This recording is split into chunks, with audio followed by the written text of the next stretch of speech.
In 1945, a British soldier walked into Bergen-Belsen concentration camp and broke down crying on the spot. Not because of the guards, not because of the weapons, because of the smell. 60,000 living skeletons, 13,000 unburied corpses rotting in the open air, and standing right in the middle of all of it, women, female guards, in uniform, laughing. That image haunted every soldier who entered that camp for the rest of their lives. But here's what history doesn't always tell you. What happened to those women after the cameras showed up? What happened when the world finally saw what they had done? Today, you're going to find out. And I promise you, it is not a simple story. It is not a comfortable story, but it is one of the most important stories of the 20th century because it forces us to ask a question we still haven't fully answered. How does a woman become a monster? Bergen-Belsen, Northern Germany, 1943. When most people hear the name, they think of Anne Frank. And they're right too. She died there just weeks before liberation, 15 years old, gone. But Anne Frank was one of 50,000 people who died in that camp. 50,000. And for every single one of them, there were guards. There were people who chose to be there. People who were paid, fed, and housed, while the prisoners around them starved to death on the mud floor. Some of those people were women, and that is the part of this story that still shocks historians. Today, not because women can't be cruel. History has shown us they absolutely can be. But because of how cruel these particular women were, and how ordinary they looked while doing it. Irma Gries, Elizabeth Volkenrath, Herta Both, Hildegard Leichert. These are not names from a horror film. These are real women, real names, real faces, and what they did inside Bergen-Belsen, Auschwitz, and Ravensbrück was real. This video is going to take you through their stories, who they were before the camps, what they did inside them, and what happened to them when the war ended and the world finally held them accountable. Stay with me, because by the end of this, you will understand something about human nature that most people spend their whole lives avoiding. Before we go any further, if you're new to X History, hit subscribe right now. We don't do surface level history here. We go deep, we go real, and we never look away from the difficult parts. That's what this channel is built on. Alright, let's go back to the beginning. Let's kill the first myth immediately. These women were not kidnapped.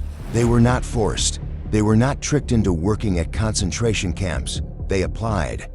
After 1942, the SS put out a call for female auxiliary guards, Aufseherinnen, to manage the growing number of female prisoners in the camp system. The pay was decent. The job came with food, housing, and a uniform. And thousands of German women signed up. Most of them were between 17 and 30 years old. Most of them had ordinary backgrounds: factory workers, farm girls, shop assistants.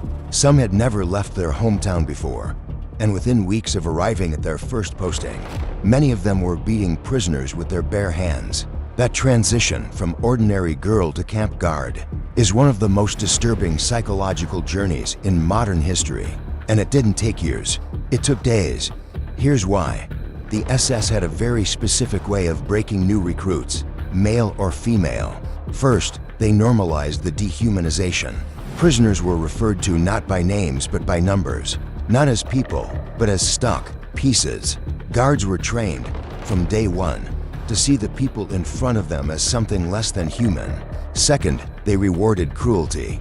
Guards who were soft, who showed sympathy, who looked away, they were mocked, punished, reassigned.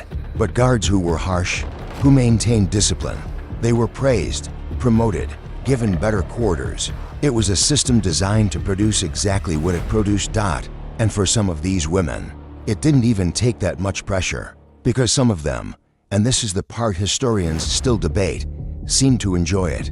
Irma Gries is the most infamous example. Born in 1923 in a small German village, she had a difficult childhood. Her mother died by suicide when Irma was 12. Her father was cold, distant. She failed to qualify as a nurse, her first career choice. And in 1942, at just 19 years old, she arrived at Ravensbrück concentration camp as a trainee guard. Within months, she had transferred to Auschwitz. And that is where the reports begin. Survivor testimony after survivor testimony describes the same figure, a young, blonde woman, almost beautiful, walking through the women's camp at Auschwitz with a whip in one hand and a pistol on her hip. Dogs trained to attack on command trotting beside her. She was known to select prisoners for the gas chamber personally. She was known to beat women until they collapsed, not out of punishment, but seemingly out of boredom. There are accounts of her shooting prisoners at random, of her setting her dogs on women too weak to run. She was 21 years old. The prisoners called her Die Schöne Bestie, the beautiful beast. And here's what makes this even more unsettling. By the standards of the SS, Irma Gries was considered exceptional, a model guard. She rose quickly. She became an Oberofficerin, a senior overseer, responsible for managing 30,000 female prisoners, 30,000 human beings, under the authority of a 21-year-old woman who, back in peacetime, had wanted to be a nurse. That contrast, caretaker to killer, is not an accident of history. It is the lesson of history, and it tells us something about what systems of power can do to an ordinary human mind when those systems remove every barrier between authority and cruelty. But Irma Gries' story doesn't end at Auschwitz. In 1945, the SS began moving prisoners westward as Allied forces advanced. Gries went with them to a camp that would become the most photographed symbol of Nazi horror, Bergen-Belsen. And that is where everything, for her, for the other female guards, for the prisoners who survived, came to a head. Because on April 15th, 1945, the British Army arrived, and the world finally saw what had been hidden inside those fences. April 15th, 1945. British soldiers from the 11th Armored Division are moving through northern Germany. They've seen war. They've seen death. They've seen things that would break most people, but nothing prepared them for what they found at Bergen-Belsen. The gates opened, and the smell hit them first. One soldier later described it as a smell that entered your body and stayed there, not just in his nose, in his memory, in his sleep, for the rest of his life. Then came the visual: 60,000 living prisoners, most of them barely alive, bodies so thin that the bones pressed visibly against the skin, people lying in the mud next to corpses, not because they wanted to, because they had no strength left to move away, and walking among them, calm, composed, almost bored, were the guards, still in uniform, still armed, still there. The SS had not fled. They had been ordered to stay and maintain order during the handover. And so when the British walked in, they came face to face, immediately, with the people responsible for everything they were seeing. That moment, that face-to-face confrontation, is where the story truly begins. The British commander, Brigadier Llewellyn Glyn Hughes, later said that what he saw in Bergen-Belsen was beyond the imagination of normal human beings. He wasn't exaggerating. 13,000 unburied bodies, mass graves already dug, some still being filled.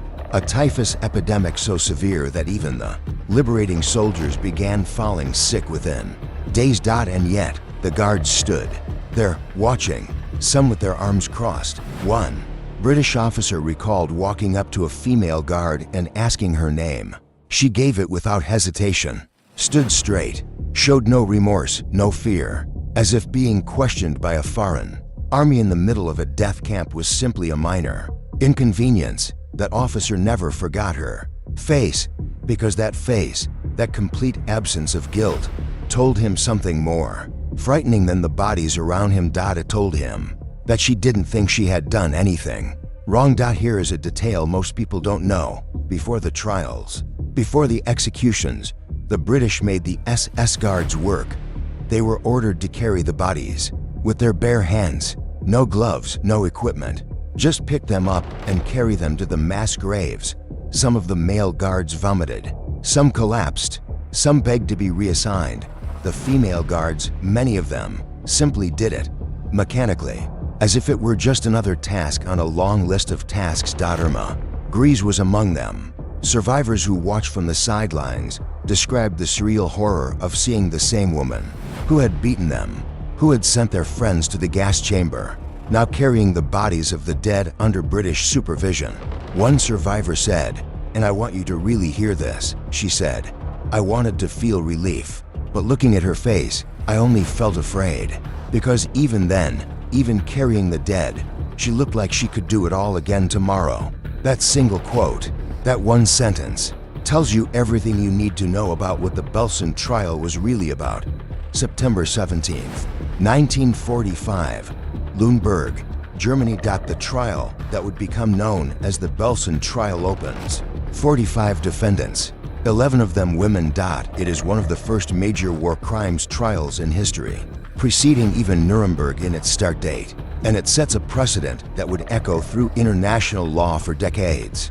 The prosecution's case is built on something unusual for its time: survivor testimony. Hundreds of former prisoners, many still visibly ill, still recovering, take the stand.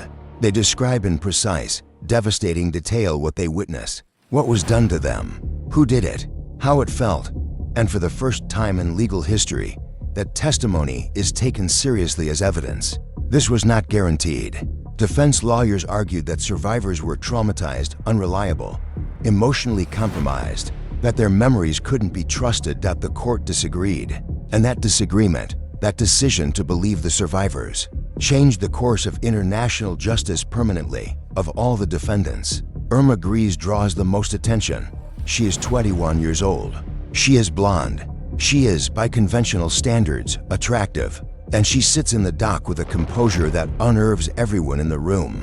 When survivors testify against her, describing beatings, selections, shootings, she listens. Sometimes she shakes her head slightly. Sometimes she writes notes. But she does not break. She does not cry. She does not look away. When it is her turn to speak, she is calm, articulate, and almost entirely unrepentant. She admits to some of the beatings. She frames them as discipline. She denies the shootings. She denies the selections. And she looks the judges in the eye while doing it. The court watches her carefully. And the more she speaks, the clearer something becomes. This is not a woman who was broken by the system. This is a woman who chose it, embraced it, rose within it. And even now, caught, exposed, on trial for her life, she still does not fully grasp, or refuses to grasp, why the world finds her monstrous. That psychological portrait of a person so fully absorbed into an ideology that guilt becomes genuinely inaccessible to them is one of the most important lessons of the entire Nuremberg era. And it brings us to the verdict. On November 17, 1945, the verdicts are read. 11 women on trial. Multiple death sentences handed down.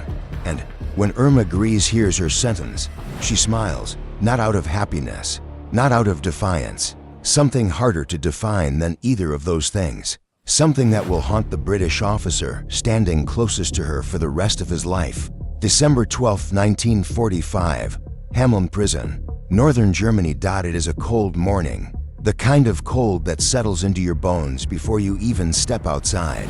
Inside the prison, there is almost no sound. Just the occasional footstep of a guard walking a corridor, the distant creak of old stone walls contracting in the winter air. And somewhere deep inside that building, 11 people are waking up knowing they will not see tomorrow. Among them, Irma Gries, 22 years old, the youngest woman to be executed under British jurisdiction in the entire 20th century.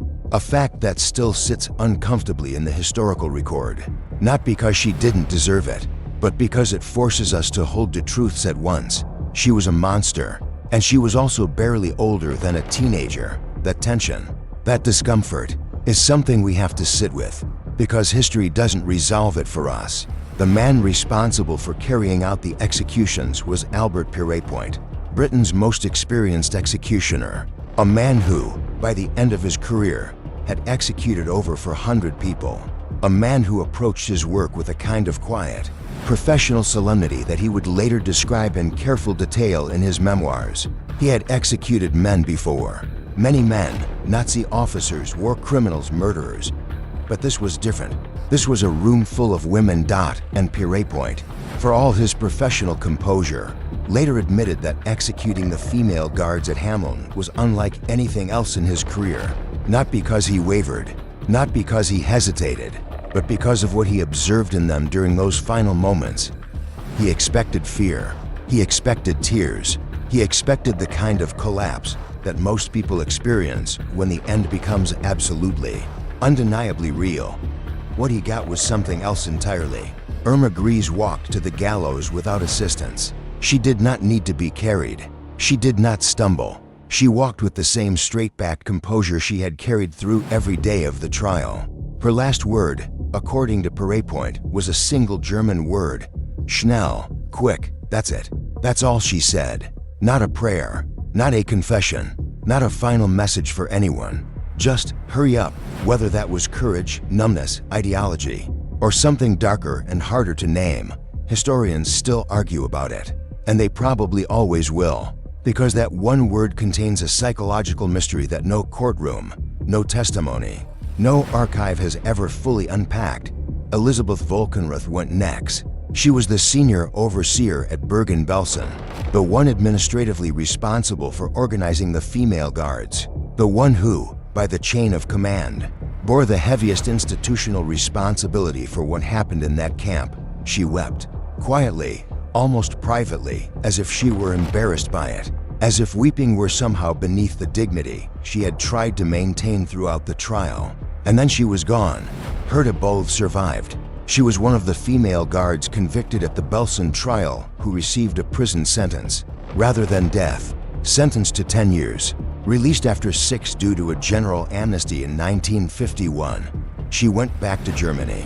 She lived a quiet, private life. She worked, she aged. She gave one interview, decades later, in which she was asked directly, "Do you feel guilty for what you did?"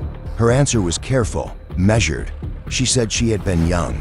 She said she had followed orders. She said the conditions in the camp were difficult for everyone. She never said yes. She died in 2000, 55 years after liberation, 55 years of ordinary life after Bergen-Belsen. That fact, that ordinariness, is in some ways more disturbing than the executions, because the executions at least had the clarity of consequence. Herta Both's long, quiet life raises a question that justice was never able to answer. What does accountability actually look like for crimes of this magnitude? Hildegard Likert, known among prisoners as Bloody Bridget, was tried separately in Poland years later, convicted, and sentenced to 12 years. She too was released early. She too went back to ordinary life. And she too, when asked in her later years whether she felt remorse, gave answers that danced around the word without ever landing on it. There is a pattern here. Across almost every surviving female guard from the Nazi camp system, the same psychological wall appears when the question of guilt is raised directly. Not denial exactly, not quite, but something more like distance, as if the person they were inside those fences was someone they could look at from the outside, without fully recognizing as themselves. Psychologists call this dissociation. Historians call it ideological capture. Survivors call it something they don't have a word for in any language. So here is where we land. 13 women were convicted at the Belsen trial. 3 were executed alongside Irma Grease and Elizabeth Volkenrath. Others received sentences ranging from 15 years to life. Most were released within a decade. Most lived out the remainder of their lives in anonymity. The 60,000 people who survived Bergen-Belsen carried what happened to them forever. Many never recovered physically. Many never recovered psychologically. Many died within months of liberation, too, damaged by starvation and disease to survive even with allied medical care. The gap between those two outcomes, between the perpetrators and the survivors, is something that the Belsen trial narrowed, but could never fully close, because no legal system ever built has found a way to make that equation balance. And yet, the Belsen trial mattered deeply, permanently. It established that following orders was not a sufficient defense. It established that women could be war criminals. It established that survivor testimony was legally valid and morally essential. It laid groundwork that fed directly into the Geneva Conventions, into the Nuremberg Principles, into every international human rights framework that came after it. The women who were executed at Hameln on December 12, 1945, they did not get to define what their deaths meant. History did that. Justice did that. And the survivors, who stood up in a Lüneburg courtroom and told the truth when no one had asked them to. Before they did that. That is the part of this story worth remembering. Not just the horror of what happened inside Bergen-Belsen, but the courage of what happened after. The refusal to let it disappear. The insistence by survivors, by prosecutors, by a legal system still figuring itself out in the ruins of a world war, that it had to be faced, that it had to be named, that it had to mean something. If this video made you think, made you feel something, share it. These stories deserve to be heard, not for shock value, not for spectacle, but because understanding how ordinary people become capable of extraordinary cruelty is the only real protection we have against it happening again. Subscribe to X History if you haven't already. And if you want to go deeper, the Nuremberg trials, the psychology of the SS, the untold stories of the survivors, we have videos on all of it. History doesn't repeat itself, but it rhymes, and the only way to hear the pattern is to listen.